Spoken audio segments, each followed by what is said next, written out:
ओम नमः शिवाय। शिव महापुराण रुद्र संहिता अध्याय 12। भगवान शिव को की श्रेष्ठता तथा उनके पूजन की अनिवार्य आवश्यकता का प्रतिपादन। नारद जी बोले, ब्रह्मन प्रजापति, आप धन्य हैं क्योंकि आपकी बुद्धि भगवान शिव में लगी हुई है। विधेय आप उन्हें इस विषय का सम्यक प्रकार से विस्तार पूर्वक वर्णन कीजिए। ब्रह्मा जी ने कहा, तात एक समय की बात है, मैं सब और से ऋषियों तथा देवताओं को बुलाकर उन सबको क्षीर सागर के तट पर ले गया, जहाँ सबका हित साधन करने वाले भगवान विष्णु निवास करते हैं। वहाँ देवताओं के पूछने पर भगवान विष्णु ने सबके लिए शिव पूजन की श्रेष्ठता बतलाकर यह कहा कि एक मुहूर्त या एक क्षण भी जो शिव का पूजन नहीं किया जाता वही हानि है, वही महान छिद्र है, वही अंधापन और वही मूर्खता है। जो भगवान शिव की भक्ति में तत्पर है, जो मन से उन्हीं को प्रणाम और उन्हीं का चिंतन करते हैं, वे कभी दुख के भागी नहीं होते। जो महान सौभाग्यशाली पुरुष मनोहर भाव, सुंदर आभूषणों से विभूषित स्त्रियां, जितने से मन को संतोष हो उतना धन, पुत्र पौत्र आदि संतति, आरोग्य, सुंदर शरीर, अलौकिक प्रतिष्ठा, स्वर्गीय सुख, अंत में मोक्ष रूपी फल या परमेश्वर शिव की भक्ति चाहते हैं, वे पूर्व जन्मों के महान पुण्य से भगवान सदाशिव की पूजा अर्चना में प्रवृत्त होते हैं। जो पुरुष नित्य भक्ति परायण हो शिवलिंग की पूजा करता है, उसको सफल सिद्धि प्राप्त होती है तथा वह पापों के चक्कर में नहीं पड़ता। भगवान के इस प्रकार उपदेश देने पर देवताओं ने उन श्रीहरि को प्रणाम किया और मनुष्य की समस्त कामनाओं की पूर्ति के लिए उनसे शिवलिंग देने के लिए प्रार्थना की। मुनिश्रेष्ठ इस प्रार्थना को सुनकर जीवों के उद्धार में तत्पर रहने वाले भगवान विष्णु ने विश्वकर्मा को बुलाकर कहा, विश्वकर्मन, तुम मेरी आज्ञा से संपूर्ण देवताओं को सुंदर शिवलिंग का निर्माण करके दो। तब विश्वकर्मा ने मेरी और श्रीहरि की आज्ञा के अनुसार उन देवताओं को उनके अधिकार के अनुसार शिवलिंग बनाकर दिया। मुनिश्रेष्ठ नारद, किस देवता को कौन सा शिवलिंग प्राप्त हुआ, इसका वर्णन आज मैं कर रहा हूँ, उसे सुनो। इंद्र पद्मराग मणि के बने हुए शिवलिंग की ओर कुबेर सुवर्णमय लिंग की पूजा करते हैं। धर्मपीत मणिमय लिंग की तथा वरुण श्याममय वर्ण की शिवलिंग पूजा करते हैं। भगवान शिव विष्णु इंद्रनीलमय तथा ब्रह्मा हेममय लिंग की पूजा करते हैं। मुने विश्वदेवगण चांदी के शिवलिंग की, वसुगण पीतल के बने हुए शिवलिंग की तथा दोनों अश्विनी कुमार पार्थिव लिंग की पूजा करते हैं। लक्ष्मी देवी स्फटिक मणि लिंग की, आदित्यगण ताम्रमय लिंग की, राजा सोम मोती के बने हुए लिंग की तथा अग्निदेव वज्र के लिंग की उपासना करते हैं। श्रेष्ठ ब्राह्मण और उनकी पत्नियां मिट्टी के बने हुए शिवलिंग का, ममासुर चंदन निर्मित लिंग का तथा नागगण मूंगी के बने हुए शिवलिंग का आदरपूर्वक पूजन करते हैं। देवी मक्खन के बने हुए लिंग की, योगीजन भस्ममय लिंग की, यक्षगण दधि निर्मित लिंग की, छाया देवी आटे से बनी हुई लिंग की, ब्रह्मपत्नी रत्नमय लिंग की निश्चित रूप से पूजा करती हैं। बाणासुर पारद या पार्थिव लिंग की पूजा करते हैं। दूसरे लोग भी ऐसा ही करते हैं। ऐसे ऐसे शिवलिंग बनाकर विश्वकर्मा ने विभिन्न लोगों को दिए तथा वे सब देवता और ऋषि उन लिंगों की पूजा करते हैं। भगवान विष्णु ने इस तरह देवताओं को उनके हित की कामना से शिवलिंग देकर उनसे तथा मुझ ब्रह्मा से पिनाक पाणी महादेव की पूजन की विधि भी बताई। पूजन विधि संबंधी उनके वचनों को सुनकर देव शिरोमणि सहित मैं ब्रह्मा हृदय में हर्ष लिए अपने धाम में आ गया। मुने, वहाँ आकर मैंने समस्त देवताओं और ऋषियों को शिव पूजा की उत्तम विधि बताई जो संपूर्ण अभिष्ट वस्तुओं को देने वाली है। उस समय मुझ ब्रह्मा ने कहा, देवताओं सहित समस्त ऋषियों, तुम प्रेम परायण होकर सुनो। मैं प्रसन्नतापूर्वक तुमसे शिव पूजन की उस विधि का वर्णन करता हूँ जो भोग और मोक्ष देने वाली है। देवताओं और मनुष्यों समस्त जंतुओं में मनुष्य जन्म प्राप्त करना प्राय दुर्लभ है, उनमें भी उत्तम कुल में जन्म तो और भी दुर्लभ है। उत्तम कुल में भी आचारवान ब्राह्मणों के यहाँ उत्पन्न होना उत्तम पुण्य से ही संभव है। यदि वैसा जन्म सुलभ हो जाए तो भगवान शिव के संतोष के लिए उस उत्तम कर्म का अनुष्ठान करें जो अपने वर्ण और आश्रम के लिए शास्त्रों द्वारा प्रतिपादित है। जिस जाति के लिए जो कर्म बताया गया है उसका उल्लंघन ना करें। जितनी संपत्ति हो उसके अनुसार ही दान करें। कर्ममय सहस्रों यज्ञों से तपोयज्ञ बढ़कर है। सहस्रों तप यज्ञ से जप यज्ञ का महत्व अधिक है। ध्यान यज्ञ से बढ़कर कोई वस्तु नहीं। ध्यान ज्ञान का साधन है, क्योंकि इस योगी ध्यान के द्वारा अपने ईष्टदेव समृद्ध शिव का साक्षात्कार करता है। ध्यान यज्ञ में तत्पर रहने वाले उपासक के लिए भगवान शिव सदा ही सन्निहित है। जो विज्ञान से संपन्न है उन पुरुषों की शुद्धि के लिए किसी प्रायश्चित आदि की आवश्यकता नहीं है। मनुष्य के जब तक ज्ञान की प्राप्ति न हो तब तक वह विश्वास दिलाने के लिए कर्म से ही भगवान शिव की आराधना करे। जगत के लोगों को एक ही परमात्मा अनेक रूपों में अभिव्यक्त हो रहा है। एकमात्र भगवान सूर्य एक स्थान में रहकर भी जलाशय आदि विभिन्न वस्तुओं में अनेक से दिखते हैं।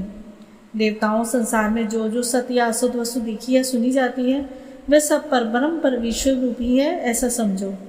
जब तक तत्व ज्ञान ना हो जाए तब तक प्रतिमा की पूजा आवश्यक है। ज्ञान के अभाव में भी जो प्रतिमा पूजा की अवहेलना करता है उसका पतन निश्चित है। इसलिए ब्राह्मणों, या यथार्थ बात सुनो। अपनी जाति के लिए जो कर्म बताया गया उसका प्रयत्न पूर्वक पालन करना चाहिए। जहाँ जहाँ यथावत भक्ति हो उस आराध्य देव का पूजन आदि अवश्य करना चाहिए, क्योंकि पूजन और दान आदि के बिना पातक दूर नहीं होते। जैसे मैले कपड़े में रंग बहुत अच्छा नहीं चढ़ता, किंतु जब उसको धोकर स्वच्छ कर लिया जाता है तब उस पर सब रंग अच्छी तरह चढ़ते हैं। उसी प्रकार देवताओं की भली भांति पूजा से जब त्रिविध शरीर पूर्णतया निर्मल हो जाता है तभी उस पर ज्ञान का रंग चढ़ता है और तभी विज्ञान का प्राकट्य होता है। जब विज्ञान हो जाता है तब भेदभाव की निवृत्ति हो जाती है। भेद की संपूर्णतया निवृत्ति हो जाने पर द्वंद्व दुख दूर हो जाते हैं और द्वंद्व दुख से रहित विश्व पुरुष शिवरूप हो जाता है। मनुष्य जब तक गृहस्थ आश्रम में रहे तब तक पांचों देवताओं की तथा उनमें श्रेष्ठ भगवान शंकर की प्रतिमा का उत्तम प्रेम के साथ पूजन करें, अथवा जो सबके एकमात्र मूल हैं उन भगवान शिव की ही पूजा सबसे बढ़कर है, क्योंकि मूल के सींचे जाने पर शाखा स्थानीय संपूर्ण देवता सदा तृप्त हो जाते हैं। अतः जो संपूर्ण मनोवांछित फलों को पाना चाहते हैं वे अपने अभीष्ट की सिद्धि के लिए समस्त प्राणियों के हित में तत्पर रहकर लोक कल्याणकारी भगवान शंकर का पूजन करें। अध्याय 13 शिव पूजन की सर्वोत्तम विधि का वर्णन। ब्रह्मा जी कहते हैं, मैं पूजा की सर्वोत्तम विधि बता रहा हूँ जो समस्त अभिष्ट तथा सुखों को सुलभ कराने वाली है। देवताओं तथा ऋषियों, तुम ध्यान देकर सुनो। उपासक को चाहिए कि वह ब्राह्म मुहूर्त में शयन से उठकर जगदम्बा पार्वती सहित भगवान शिव का स्मरण करे तथा हाथ जोड़कर मस्तक झुकाकर भक्ति पूर्वक उनसे प्रार्थना करे, देवेश्वर उठिए उठिए, मेरे हृदय में शयन करने वाले देवता उठिए, उमाकांत उठिए और ब्रह्मांड में सबका मंगल कीजिए। मैं धर्म को जानता हूँ किंतु मेरी उसमें प्रवृत्ति नहीं होती। मैं अधर्म को जानता हूँ परंतु मैं उससे दूर नहीं हो पाता। महादेव, आप मेरे हृदय में स्थित होकर मुझे जैसी प्रेरणा देते हैं वैसा ही मैं करता हूँ। इस प्रकार भक्तिपूर्वक कहकर और गुरुदेव की चरण पादुकाओं का स्मरण करके गांव से बाहर दक्षिण दिशा में मलमूत्र का त्याग करने के लिए जाएं। मल त्याग करने के बाद मिट्टी और जल से धोने के द्वारा शरीर की शुद्धि करके दोनों हाथों और पैरों को धोकर दत्वन करें। सूर्योदय होने से पहले ही दत्वन करके मुंह को 16 बार जल की अंजलियों से धोएं। देवताओं तथा ऋषियों, षष्ठी, प्रतिपदा, अमावस्या और नवमी तिथियों तथा रविवार के दिन शिव भक्त को यत्नपूर्वक दत्वन को त्याग देना चाहिए। अवकाश के अनुसार ही नदी में जाकर या घर में ही भली भांति स्नान करें। मनुष्य को देश और काल के विरुद्ध स्नान नहीं करना चाहिए। रविवार, श्राद्ध, संक्रांति, ग्रहण, महादान, तीर्थ, उपवास दिवस तथा अशोच प्राप्त होने पर मनुष्य गर्म जल से स्नान न करे। शिव भक्त मनुष्य तीर्थ आदि में प्रवाह के सम्मुख होकर स्नान करे। जो नहाने के पहले तेल लगाना चाहे उसे विहित और निश्चित दिनों का विचार करके ही तेलाभ्यंग करना चाहिए। जो प्रतिदिन नियम पूर्वक तेल लगाता हो उसके लिए किसी दिन भी तैलाभ्यंग दूषित नहीं होता, अथवा जो तेल इत्र आदि से वासित हो उसका लगाना किसी भी दिन भी दूषित नहीं होता। सरसों का तेल ग्रहण को छोड़कर दूसरे दिन किसी भी दिन दूषित नहीं होता। इस तरह देश काल का विचार करके विधि पूर्वक स्नान करें। स्नान के समय अपने मुख को उत्तर या पूर्व की ओर रखना चाहिए। उच्छिष्ट वस्त्र का उपयोग कभी ना करें। शुद्ध वस्त्र से इष्ट देव का स्मरण पूर्वक स्नान करें। जिस वस्त्र को दूसरे ने धारण किया हो या जो दूसरों के पहने की वस्तु हो तथा जिसमें स्वयं रात में धारण किया गया हो वह वस्त्र उच्छिष्ट कहलाता है। उसे तभी स्नान किया जा सकता है जब उसे धो लिया जाए। स्नान के पश्चात देवताओं, ऋषियों तथा पितरों की तृप्ति देने वाला स्नानांग तर्पण करना चाहिए। उसके बाद धुला हुआ वस्त्र पहने और आचमन करें। द्विजोतमों तदंतर गोबर आदि से लीप पोतकर स्वच्छ किए हुए शुद्ध स्थान में जाकर वहाँ सुंदर आसन की व्यवस्था करें। वह आसन विशुद्ध काष्ठ का बना हुआ हो, पूरा वह फैला हुआ तथा विचित्र होना चाहिए। ऐसा आसन संपूर्ण अभिष्ट तथा फलों को देने वाला है। उसके ऊपर बिछाने के लिए यथा योग्य मर्ग, चर्म आदि ग्रहण करें। शुद्ध बुद्धि वाला पुरुष उस आसन पर बैठकर भस्म से त्रिपुंड लगाए। त्रिपुंड से जप तप तथा दान सफल होता है। भस्म के अभाव में त्रिपुंड का साधन जल आदि बताया गया है। इस प्रकार त्रिपुंड करके मनुष्य रुद्राक्ष धारण करे और अपने नित्य कर्म का संपादन करके फिर शिव की आराधना करें। तत्पश्चात 3 बार मंत्रोच्चारण पूर्वक आचमन करें। फिर वहाँ शिव की पूजा के लिए अन्न और जल लाकर रखें। दूसरी कोई भी जो वस्तु आवश्यक हो उसे यथाशक्ति जुटाकर अपने पास रखें। इस प्रकार पूजन सामग्री का संग्रह करके वहाँ धैर्यपूर्वक स्थिर भाव से बैठें। फिर जल और गंध तथा अक्षत से युक्त एक अग्र के पात्र लेकर उसे दाहिने भाग में रखें। उससे उपचार की सिद्धि होती है। फिर गुरु का स्मरण करके उनकी आज्ञा लेकर विधिवत संकल्प करके अपनी कामना को अलग न रखते हुए पराभक्ति से सपरिवार शिव का पूजन करें। एक मुद्रा दिखाकर सिंदूर आदि उपचारों द्वारा सिद्धि बुद्धि सहित विघ्नहारी गणेश का पूजन करें। लक्ष्य और लाभ से युक्त गणेश जी का पूजन करके उनके नाम के आदि में प्रणव तथा अंत में नमः जोड़कर नाम के साथ चतुर्थी विभक्ति का प्रयोग करते हुए नमस्कार करें। जैसे ओम गणपतये नमः या ओम लक्ष्य लाभ युताय सिद्धि बुद्धि सहिताय गणपतये नमः। तदंतर उनसे क्षमा प्रार्थना करके पुनः भाई कार्तिकेय सहित गणेश जी का पराभक्ति से पूजन करके उन्हें बारंबार नमस्कार करें। तत्पश्चात सादा द्वार पर खड़े रहने वाले द्वारपाल महोदय का पूजन करके सती साध्वी गिरिराज नंदिनी उमा का पूजन करें। चंदन कुमकुम तथा धूप दीप आदि अनेक उपचारों तथा नाना प्रकार के नैवेद्यों से शिवा का पूजन करके नमस्कार करने के पश्चात सादा शिव जी के समीप जाएं। यथासंभव अपने घर में मिट्टी सोना चांदी धातु या अन्य पारे आदि की शिव प्रतिमा बनाएं और उससे नमस्कार करके भक्ति परायण हो उसकी पूजा करें। उसकी पूजा हो जाने पर सभी देवता पूजित हो जाते हैं। मिट्टी का शिवलिंग बनाकर विधि पूर्वक उसकी स्थापना करें। अपने घर में रहने वाले लोगों को स्थापना संबंधी सभी नियमों को सर्वथा पालन करना चाहिए। भूत शुद्धि एवं मातृका न्यास करके प्राण प्रतिष्ठा करें। शिवालय में देवकालों की स्थापना करके उनकी पूजा करें। घर में सदा मूल मंत्र का प्रयोग करके शिव की पूजा करनी चाहिए। वहाँ द्वारपालों के पूजन का सर्वथा नियम नहीं है। भगवान शिव के समीप ही अपने लिए आसन की व्यवस्था करें। उस समय उत्तराभिमुख बैठकर फिर आचमन करें। उसके बाद दोनों हाथ जोड़कर तब प्राणायाम करें। प्राणायाम काल में मनुष्य को मूल मंत्र की 10 आवृत्तियाँ करनी चाहिए। हाथों से 5 मुद्राएं दिखाएं। यह पूजा का आवश्यक अंग है। इन मुद्राओं का प्रदर्शन करके ही मनुष्य पूजा विधि का अनुसरण करे। तदंतर महादीप निवेदन करके गुरु को नमस्कार करके और पद्मासन या भद्रासन बांधकर बैठे या उत्तानासन या पर्यांकासन का आश्रय लेकर सुखपूर्वक बैठे और पुनः पूजन का प्रयोग करें। फिर अर्घ्य पात्र से उत्तम शिवलिंग का प्रक्षालन करें। मन को भगवान शिव से अन्यत्र न ले जाकर पूजन सामग्री को अपने पास रखकर निम्नांकित मंत्र से महादेव का आवाहन करें।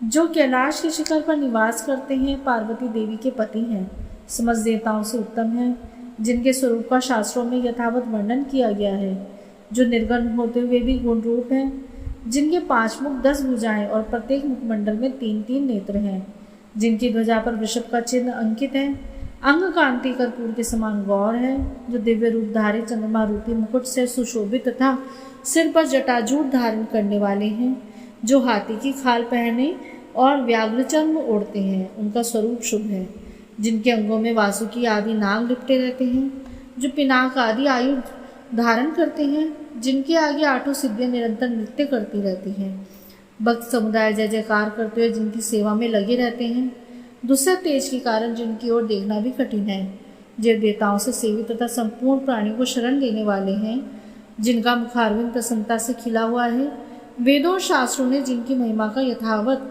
गान किया है, विष्णु और ब्रह्मा भी सदा जिनकी स्तुति करते हैं, तथा जो परमानंद स्वरूप हैं, उन भक्त वत्सल शंभु शिव का मैं आवाहन करता हूँ। इस प्रकार शाम शिव का ध्यान करके उनके लिए आसन दें। चतुर्थ्यंत पद से ही क्रमशः सब कुछ अर्पित करें। आसन के पश्चात भगवान शंकर को पान पाद्य और अर्घ्य दें। फिर परमात्मा शंभु को आचमन कराकर पंचामृत संबंधी द्रव्यों द्वारा प्रसन्नतापूर्वक शंकर को स्नान कराएं। वेद मंत्रों या सम्मंत्रक चतुर्थ्यंत नाम पदों का उच्चारण करके भक्ति पूर्वक यथा योग्य समस्त द्रव्य भगवान को अर्पित करें। अभिष्ट द्रव्य को शंकर के ऊपर चढ़ाएं। फिर भगवान शिव को वारुण स्नान कराएं।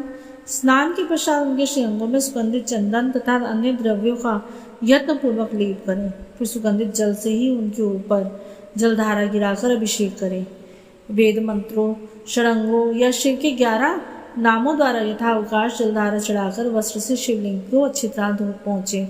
फिर आचमनार्थ जल दें और वस्त्र अर्पित करें। नाना प्रकार के मंत्र द्वारा भगवान शिव को तिल, जौ, गेहूं, मूंग और उड़द अर्पित करें। फिर 5 मुख वाले परमात्मा शिव को पुष्प चढ़ाएं। प्रत्येक मुख पर ध्यान के अनुसार यथोचित अभिलाषा करके कमल, शतपत्र, शंख पुष्प, पुष्प, दतूर, मंदार, द्रोण पुष्प, तुलसी दल तथा बिलपत्र चढ़ाकर पराभक्ति के साथ भक्त वत्सल भगवान शंकर की विशेष पूजा करें। अन्य सब वस्तुओं का अभाव होने पर शिव को केवल बेलपत्र ही अर्पित करें। बेलपत्र समर्पित होने से शिव की पूजा सफल होती है। तत्पश्चात सुगंधित चूर्ण तथा सुवासित उत्तम तैल विविध वस्तुएं बड़े हर्ष के साथ भगवान शिव को अर्पित करें। फिर प्रसन्नतापूर्वक गूगल और अगुरु आदि की धूप निवेदन करें। तदंतर शंकर जी को घी से भरा हुआ दीपक दें। इसके बाद निम्नांकित मंत्र से भक्ति पूर्वक पुनः अर्घ्य दें और भाव भक्ति से वस्त्र द्वारा उनके मुख का मार्जन करें। हे प्रभु शंकर, आपको नमस्कार है। आप इस अर्घ्य को स्वीकार करके मुझे रूप दीजिए, यश दीजिए, भोग दीजिए और भोग और मोक्ष रूपी फल का प्रदान कीजिए। इस प्रकार भगवान शिव को भांति भांति के उत्तम नैवेद्य अर्पित करें। नैवेद्य के पश्चात प्रेम पूर्वक आचमन कराएं। तदंतर सांगोपांग तांबूल बनाकर शिव को अर्पित करें। फिर 5 बत्ती की आरती बनाकर भगवान को दिखाएं। उसकी संख्या इस प्रकार है: पैरों में 4 बार, नाभि मंडल के सामने 2 बार, मुख के सम्मुख 1 बार तथा संपूर्ण अंगों में 7 बार आरती दिखाएं। तत्पश्चात नाना प्रकार के स्रोतों द्वारा प्रेम पूर्वक भगवान वृषभ ध्वज की स्तुति करें। तदंतर धीरे धीरे शिव की परिक्रमा करें। परिक्रमा के बाद भक्त पुरुष साष्टांग प्रणाम करें और निम्नांकित मंत्र से भक्ति पूर्वक पुष्पांजलि दें कि हे शंकर, मैंने अज्ञान से या जानबूझकर जो पूजन आदि किया है वे आपकी कृपा से सफल हो। वृद्ध, मैं आपका हूँ, मेरे प्राण सदा आप में लगे हुए हैं, मेरा चित्त सदा आपका ही चिंतन करता है। ऐसा जानकर हे गौरीनाथ, भूतनाथ, आप मुझ पर प्रसन्न होइए। प्रभु, धरती पर जिनके पैर लड़खड़ा जाते हैं उनके लिए भूमि सहारा है, उसी प्रकार जिन्होंने आपके प्रति अपराध किया उनके लिए भी आप ही शरणदाता है। इत्यादि रूप से बहुत बहुत प्रार्थना करके उत्तम विधि से पुष्पांजलि अर्पित करने के पश्चात पुनः भगवान को नमस्कार करें।